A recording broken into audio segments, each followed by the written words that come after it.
जय हिंद दोस्तों, welcome to our new channel सरकारी officer regiments powered by winner institute. मैं हूं लुभांश कुमार और आज हम डिस्कस करने वाले हैं करंट अफेयर का सेशन जो हमारा वीकली चलता है हफ्ते में 3 बार। तो इसी के लिए इस वीक का तीसरा करंट अफेयर है जहां पर हमने 1 जनवरी से लेके 3 जनवरी तक के करंट अफेयर को हम डिस्कस करेंगे और ये भी जानेंगे कौन कौन से कुछ नए हमें इंपॉर्टेंट अवार्ड सेरेमनी भी देखने मिलने वाले हैं। तो यदि आप जानना चाहते हैं किसको मेजर ध्यानचंद खेल रत्न अवार्ड मिला है तो इस वीडियो के आखिरी तक जुड़े रहिए। और यदि आप कोई भी गवर्नमेंट एग्जाम की तैयारी कर रहे हो, चाहे बात करें banking, SSC, railway, insurance sector या स्टेट गवर्नमेंट, सभी एग्जाम के लिए ये करंट अफेयर आपके लिए बहुत यूजफुल होने वाला है। बट सबसे इंपॉर्टेंट चीज है वो है आपका रिवीजन। जितना आप रिवीजन करोगे करंट अफेयर को वो उतना ही आपको स्ट्रांग बनाएगा। और यदि आप किसी भी गवर्नमेंट एग्जाम की तैयारी करते हो और हमसे जुड़ना चाहते हो तो हमसे कांटेक्ट करने के लिए हमारा वेबसाइट है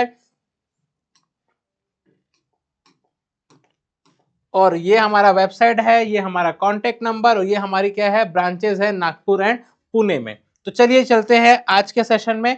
सबसे पहले आज से हम स्टार्ट करने वाले कि हम पढ़ते तो है बट सबसे बड़ी प्रॉब्लम है स्टूडेंट्स में कि वो पिछले क्लास का रिवीजन नहीं कर पाते। इसीलिए अब से हम क्या करेंगे, पहला जो 5 या 10 मिनट है लास्ट सेशन में हमने जो भी करंट अफेयर किया था उसका क्विक रिवीजन कर लेंगे ताकि आपको थोड़ा रिवाइज हो सके कि हाँ हमने पढ़ा था, वीडियो देखा था तो अच्छा ये याद आ रहा है कि नहीं याद आ रहा है। जैसे अपन ने पहले जो क्वेश्चन देखा था वो अर्शदीप और Smriti Mandhana T20 cricketer of the year मिले थे। ठीक है, यंगेस्ट वुमेन में अपने क्लाइम में देखा था कि वो काम्या कार्तिकेय जी थी जिन्होंने क्या किया था, 7 माउंटेन की जो हाईएस्ट पीक है उसको क्या कहते हैं क्लाइम किया था, 21 साल में यंगेस्ट में बनी थी। टाइगर की बात करें तो एमपी के द्वारा 15 टाइगर वो ट्रांसफर कर रहे हैं उड़ीसा, छत्तीसगढ़, राजस्थान में। कोनोरम पे क्या बनी, सेकंड क्या बनी, चैंपियन बनी वर्ल्ड चेस रैपिड ब्लिट्ज वाले में, पहली बार 2019 में बनी थी, है कि नहीं। फिर प्रगति मैंने बताया था कि जो भी अपनी सरकार की स्कीम होती है वो टाइमली क्या होनी चाहिए, इंप्लीमेंट होनी चाहिए। और इसको चेयरमैन किसने किया था, नरेंद्र मोदी जी ने किया था, 45th हुआ था। फिर एमओयू देखा था अपन ने, किसके किसके बीच देखा था, यूपी एंड मणिपुर के बीच में 3 साल का था, एक भारत श्रेष्ठ भारत के तहत करके। नेक्स्ट है यूएस के जो प्रेसिडेंट थे जिमी कार्टर जी, जिनका क्या हो गया 100 साल की उम्र में निधन हो गया और वो 1977 से 81 तक क्या थे, यूएसए के प्रेसिडेंट थे, 39 नंबर के थे और 2002 में उनको नोबेल प्राइज मिला था। फिर लोकसभा इलेक्शन जो इस साल देखने मिला था उसमें क्या बताया गया, 64.64 करोड़ लोगों ने वोट दिया और सबसे ज्यादा जो वुमेन था 53% का वोटिंग रेशियो वो कहां पर देखने मिला, हमको पुदुचेरी में देखने मिला। सबसे कम कहां देखने मिला था ओवरऑल वोटिंग, वो देखने मिली थी हमें जम्मू कश्मीर। फिर आरबीआई ने क्या किया, एक कमेटी बैठाई थी कि आर्टिफिशियल इंटेलिजेंस के लिए कैसे यूज होनी चाहिए आगे जाकर टेक्नोलॉजी के लिए, इसके लिए वो पी भट्टाचार्य जी की कमेटी बैठी थी, याद है। नेक्स्ट वेव्स अपन देखे थे कि ऑडियो विजुअल एंटरटेनमेंट समिट देखा था दुनिया का पहला, ये कहां पर हो रहा है, भारत में हो रहा है, इंडिया के द्वारा होस्ट किया जा रहा है 2025 में। नेक्स्ट है डिलॉयट इंडिया के द्वारा जो बताई गई कि हमारा जो 6.6% से लेके 6.68% तक क्या हो सकता है आने वाले साल में हमारा जीडीपी ग्रोथ रेट हो सकता है। फिर 18 एलिफेंट फेस्टिवल में हमने देखा था कि ये कहां पर हुआ था, नेपाल में हुआ था, 18वां अभी होने है ना। नेक्स्ट है साउथ कोरिया में, अपना देखा कि पिछले 2 हफ्ते में 2 क्या हुआ, प्रेसिडेंट चले गए वहां पर, हान कांसू को फिर से वहां पर इम्पीचमेंट करके हटा दिया गया, तो ये भी देखने मिला। फास्टेस्ट इंडिया बॉलर कौन बने थे, जसप्रीत बुमराह जी बने थे जिन्होंने सबसे कम बॉलों पे 200 विकेट लिए, पहले से पहले कौन थे, मोहम्मद शामी थे। फिर 700 बिलियन यूएस डॉलर क्या हो गया, हमारी क्या हो गई फॉरेन रिजर्व बढ़ गए, अभी हमारे पास कितने 709 है। चाइना, जापान, स्विट्जरलैंड के बाद दुनिया का चौथा देश बन गया सबसे ज्यादा फॉरेन रिजर्व वाला। सीआरपीएफ के जो हेड बने थे मैंने बताया था वो कौन थे, वितुल कुमार बोल के। एक हमारे राइटर है मलयालम राइटर, उनका नाम क्या है, M2 वासुदेवन नायर, जिनकी क्या हुआ हाल ही में डेथ हो गई, उनको पद्म भूषण भी मिला था 2005 में। नेक्स्ट है वो insurance regulatory development authority of India ने क्या बताया कि हमारे भारत में इतने परसेंट क्या हुए थे, वो जो लोन के लिए अपन क्लेम किए थे वो कैंसिल हो गए थे। आईसीआईसीआई प्रूडेंशियल बैंक जिसमें इंश्योरेंस सेक्टर है, उन्होंने क्या बोला है कि भाई हम महिलाओं के लिए जो भी उनको पर्सनल डिजीज होती है महिलाओं से संबंधित उसके लिए स्पेशल इंश्योरेंस सेक्टर लाने वाले करके। इसके बाद अपन ने Catholic bishop conference of India का जो क्रिसमस के समय नरेंद्र मोदी जी गए थे वहां का, उसका हेडक्वार्टर क्या देखा था, न्यू दिल्ली। तो उम्मीद करते हैं कि आपको लास्ट डे का रिवीजन हो गया होगा। अब आगे बढ़ते हैं आज के सेशन में। तो सबसे पहला क्वेश्चन ले लेते हैं, when is DRDO foundation day celebrated. तो डीआरडीओ का फुल फॉर्म आपको पता होगा, जिस प्रकार से हमारे भारत में स्पेस सैटेलाइट के लिए कौन होती है, इसरो होती है, उसी लिए डिफेंस के लिए हमारे लिए कौन होगी, डीआरडीओ, है ना। तो इसका जो फाउंडेशन डे है वो क्या है, 1 जनवरी 1958 को क्या हुआ था, इसका फॉर्मेशन हुआ था। देख लेते इसके बारे में। तो 1 जनवरी 1958 में बनाया गया था और अभी जो चेयरमैन मिलेंगे समीर वी कामत, तो इसका हेडक्वार्टर कहाँ मिलेगा? न्यू दिल्ली में। तो किसके अंदर आता है? ये मिनिस्ट्री ऑफ डिफेंस के अंदर आता है। और ये क्या था इनका 67 क्या है? फाउंडेशन डे है, defence research and development organisation. तो इसका काम क्या होता है? भारत में जितने भी डिफेंस इक्विपमेंट होते हैं, अलग अलग डिपार्टमेंट होते हैं, उसे कोऑर्डिनेट करके अपनी सुरक्षा के लिए अलग अलग काम करते रहना। ठीक है, ये फाउंडेशन डे याद कर लेंगे। नेक्स्ट है, recently the finance ministry has impose anti dumping duty on digital plates of how many countries. तो हाल ही में वित्त मंत्रालय ने कितने देशों के डिजिटल प्लेटों पर एंटी डंपिंग शुल्क लगाया है? तो वो है इसका सही आंसर, वो है 5th। तो 5 देश है, कहाँ कहाँ पर? जहां से जो सामान इंपोर्ट करने वाले वहां पर हमने क्या लगाया? Anti dumping tax. मतलब एक प्रकार से क्या होता है? काउंटर वैलिंग टैक्स या फिर इंपोर्ट टैक्स बोल सकते हो। ये कौन कौन से देश है? China, south Korea, Japan, Taiwan, Vietnam. क्योंकि ये सब क्या है? इलेक्ट्रॉनिक्स कंट्री है, सेमीकंडक्टर हब ज्यादा होता है, तो सरकार ट्राई करती है कि जितना ज्यादा हो सके डिजिटल प्लेट्स वो बाहर से इंपोर्ट करने के बजाय भारत में ही मैन्युफैक्चरिंग किया जाए, ताकि इसका सामान क्या हो सके? सस्ता मिल सके। ठीक है, तो the current anti dumping duty was imposed in July 2020 और this are in force till January 2019-2025। तो 2025 तक ये रहेगा। Digital offset printing plates are commonly known as digital plates. DOPP is used in the printing industry. तो कहीं ना कहीं याद कर लेना, ये कहाँ यूज होता है? प्रिंटिंग इंडस्ट्री में यूज होता है। और 5 कंट्री कौन है? जितने भी हमारे क्या है साउथ ईस्ट बोल सकते हो Asian country, maximum China, south Korea, Japan, Taiwan, Vietnam. Electronics hub बोल सकते हो सब कंट्री को। तो आगे बढ़ते हैं, who won the pro kabaddi league season 11। तो इस टाइप के भी क्वेश्चन आपको एग्जाम में देखने जरूर मिलेंगे, स्पोर्ट्स वाले। ना कि पूरे क्वेश्चन स्पोर्ट्स में क्रिकेट या हॉकी से दिखने मिलेंगे। अदर स्पोर्ट्स होता है, जैसे हर साल भारत में IPL होता है, उसी प्रकार से कबड्डी को भी हम आगे बढ़ाने के लिए इस प्रकार से प्रो कबड्डी लीग देखने मिलती है। तो ये जो सीजन नंबर है वो कौन सा है? 11। तो इसकी विजेता कौन है? हरियाणा स्टीलर्स। ठीक है, तो देख लेते हैं इसके बारे में। इनके द्वारा ये जीता गया पहली बार। The Haryana Steelers won the pro kabaddi league season 11 title. This is the first pro kabaddi league title of Haryana Steelers. Runner up कौन थे? पटना पायरेट्स थे। और ये मैच कहाँ देखने मिला आपको? पुणे में श्री शिव छत्रपति स्पोर्ट्स कॉम्प्लेक्स में। और जो जितने वाली टीम है उनको कितने पैसे मिले? पूरे 3 करोड़ मिले। और रनर अप टू कितने मिले? 1.8 करोड़। तो ठीक है, ये डेटा याद कर लेना कितना राशि मिली है। और फाइनल मैच कहाँ खेलने मिला था? वो था पुणे में। और रनर अप टीम कौन थी? पटना। ओके, आगे बढ़ते हैं next. Which country ancient love song sevdalinka was recently included in UNESCO National List of Intangible Cultural Heritage। तो ये किस कंट्री को दिया गया है? तो इसका सही आंसर है वो है ऑप्शन ए, बोस्निया।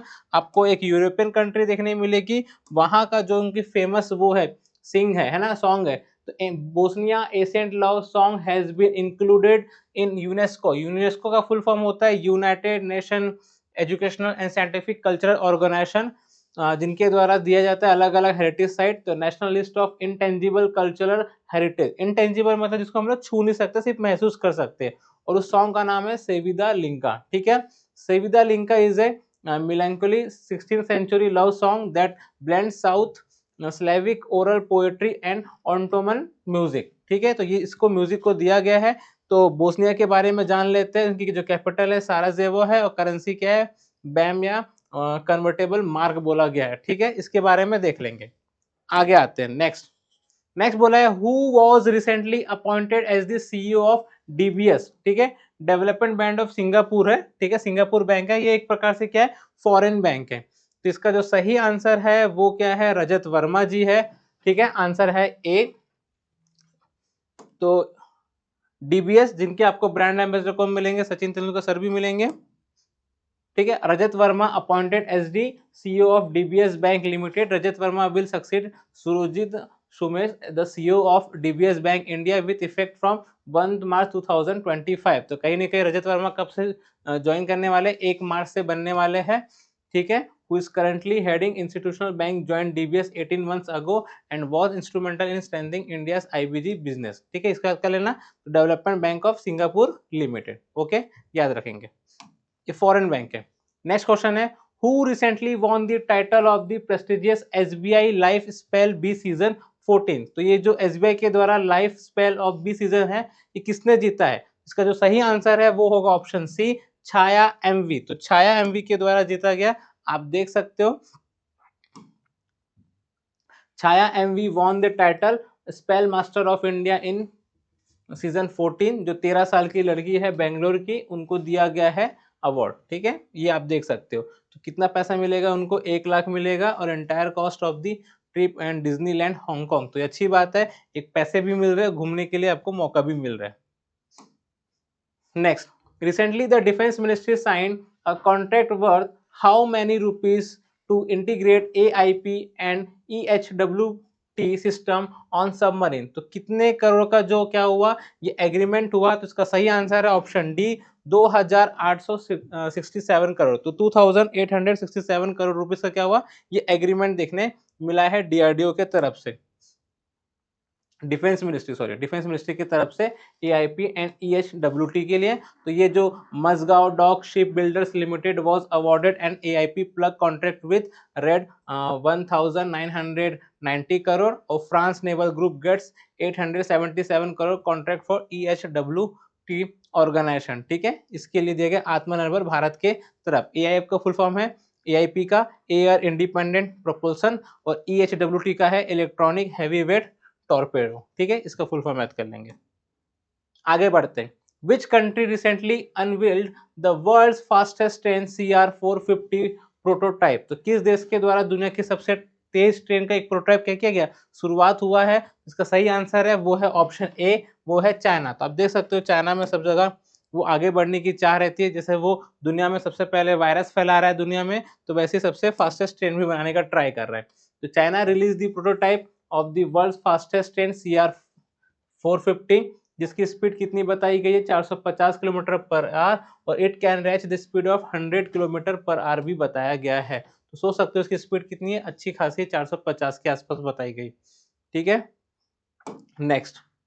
नेक्स्ट है which company recently receive the great place to work certification for the second consecutive year. तो ऐसी कौन सी कंपनी है दिए गए ऑप्शन में कि जहां पर काम करना सबसे अच्छा बताया गया, जिसको 2 साल कंटिन्यू अवार्ड मिला है? इसका सही आंसर है ऑप्शन ए, सेल। तो सेल है हमारा। Steel Authority of India Limited has been awarded the Great Place to Work certification for the period January 2025 to January 2026। अच्छी बात है, ये बताया गया बैक टू बैक, इससे पहले लास्ट टाइम भी मिला था। तो सेल के बारे में जान लेते हैं। 1954 में बना था, हेडक्वार्टर क्या है इसका, न्यू दिल्ली, और डायरेक्टर जनरल कौन है, अमरिंदु प्रकाश। ठीक है, ये याद कर लेंगे सेल के बारे में।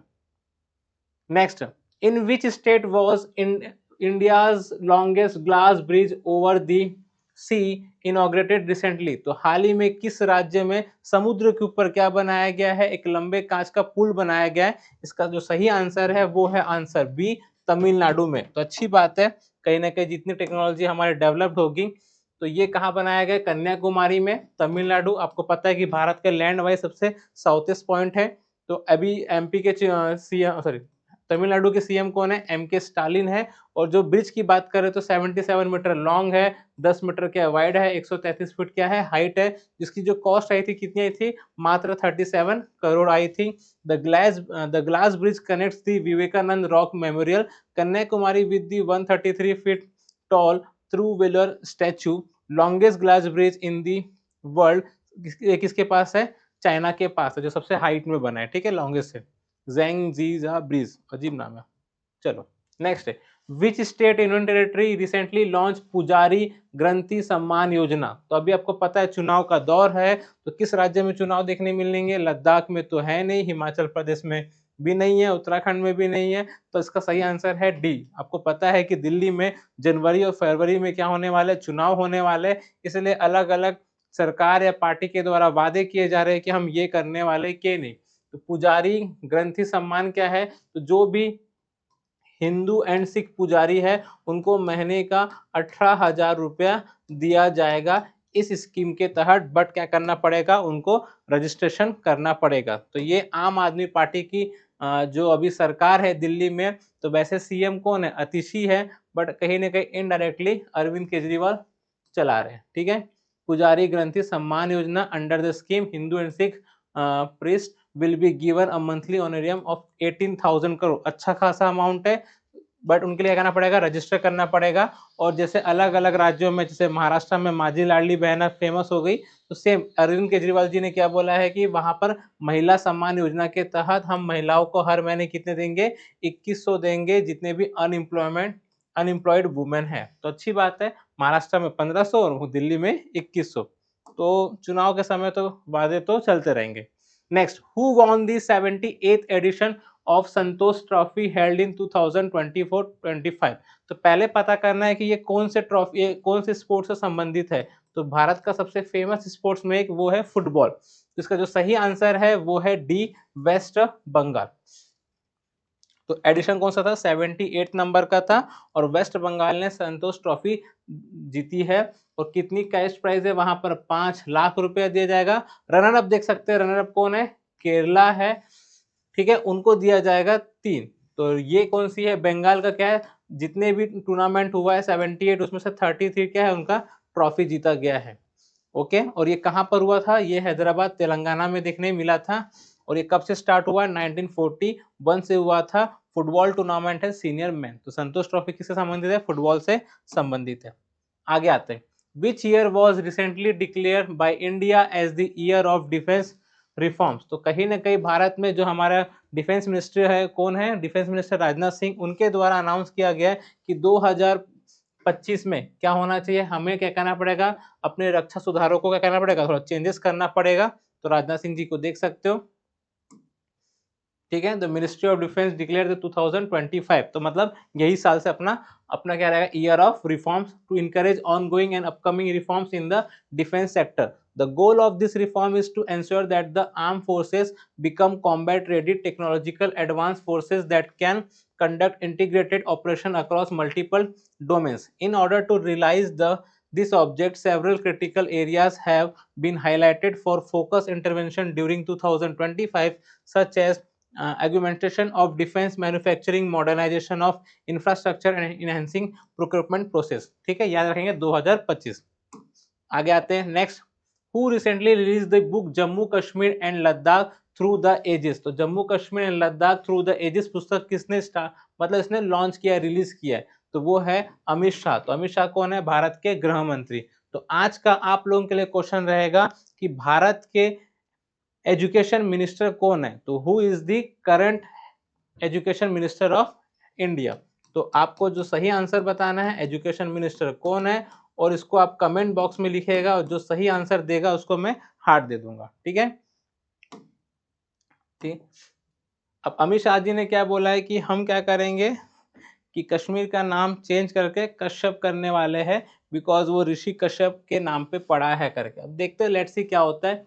तो उन्होंने इस बुक का क्या किया, उद्घाटन किया। Union education minister Shri Dharmendra Pradhan was the chief guest.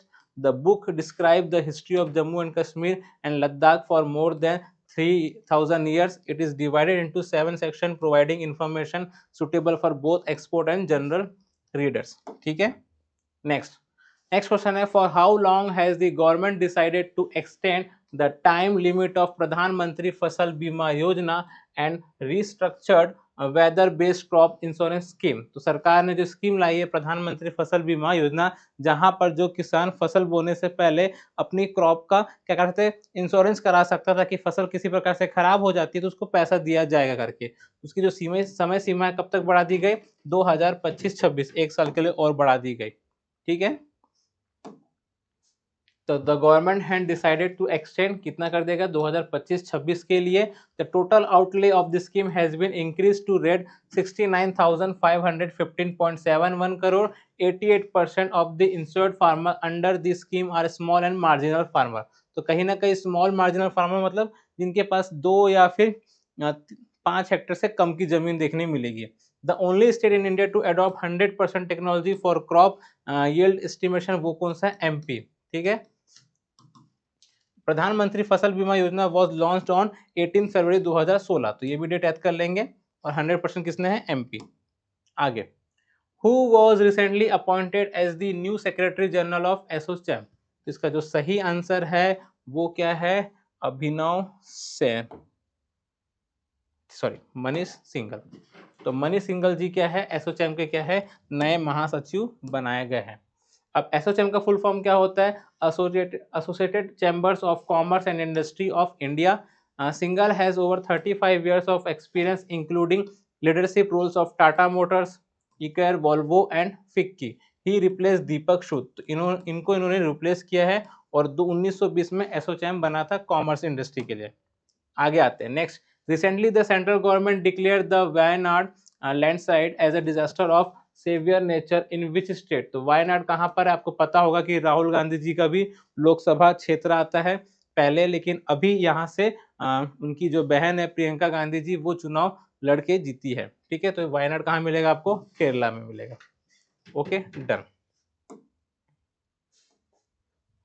The central government declared Kerala's Wayanad. The state government has also requested the central government to waive the loans of the disaster affected. The estimated loss due to this calamity around 1,202 rupees crore, and state government has shelled 2,262 crore for the rehabilitation package. However, there is no mention of any specific fund for the state. The disaster claimed 254 lives and left 128 people missing. अभी हाल ही में घटना देखने मिली थी. Next. Who among the following will be the awarded the Padmapani lifetime achievement award at the Ajanta Ellora international film festival 2025. तो ये किसको मिला गया है? आंसर है ऑप्शन बी, साई प्रंजपे. तो इनको मिला गया है ही. ओके 2025 का ये जो इवेंट है वो 15 से 19 जनवरी में होने वाला है. 10वां है छत्रपति संभाजी नगर. ठीक है, हो गया. Next. Which Padma award winning eminent botanist K S. Manilal passed away. तो जिनको क्या दिया गया था? कौन सा भारत का हाईएस्ट सिविलियन जो अवार्ड है वो दिया गया था? तो वो जो सही आंसर है ऑप्शन ए, पद्मश्री. तो he is the best known for translating Hortus Malabaricus into English and Malayalam. ठीक है, उन्होंने रिसर्च किया था और उनको ये अवार्ड दिया गया. अब आगे बढ़ते हैं. लास्ट है मेजर ध्यानचंद खेल रत्न अवार्ड 2024 अनाउंसमेंट किया गया है. तो किन लोगों को दिया गया? 4 लोगों को दिया गया. सबसे पहले बात करते हैं भारत के जो शूटर है, ओलंपिक में 2 मेडल मिला है, सिल्वर और ब्रॉन्ज. वो है मनु भाकर जी, इनको शूटिंग के लिए मिला था. श्री गुकेश डी चेस के लिए, हरमनप्रीत सिंह को हॉकी के लिए, प्रवीण कुमार क्या है हमारे पैथलेटिक्स है. ठीक है, ठीक है. तो ये 4 मिले हैं उनको खेल रत्न अवार्ड. तो आप देख सकते हो मनु भाकर जी, डी गुपेश, मनप्रीत सिंह और प्रवीण कुमार. ठीक है, तो इनको चारों क्या मिला? खेल रत्न. इसको नोट डाउन कर लेंगे, इंपॉर्टेंट रहेगा, बिकॉज हाल ही में मनु भाकर को लेके भी बहुत ज्यादा विवाद चल रहा था कि मिलने वाला है कि नहीं मिलने वाला है. उम्मीद करते हैं कि आपको आज का करंट अफेयर समझ में आ गया होगा. इसी प्रकार से हमारी पढ़ाई जारी रहेगी ताकि एग्जाम के समय हमें ज्यादा बर्डन ना हो और हमें एग्जाम निकालने में आसानी हो सके. बिकॉज मेनली क्या होता है, करंट अफेयर जीएस ऐसा पार्ट होता है जो लोग पढ़ते तो है बट क्या हो जाते हैं, भूल जाते हैं. इस पर कोई गलती नहीं करना है, ऐसे पढ़ते रहना है. इसी जो शायद फिर नए क्लास में मिलेंगे, तब तक के लिए थैंक यू दोस्तों.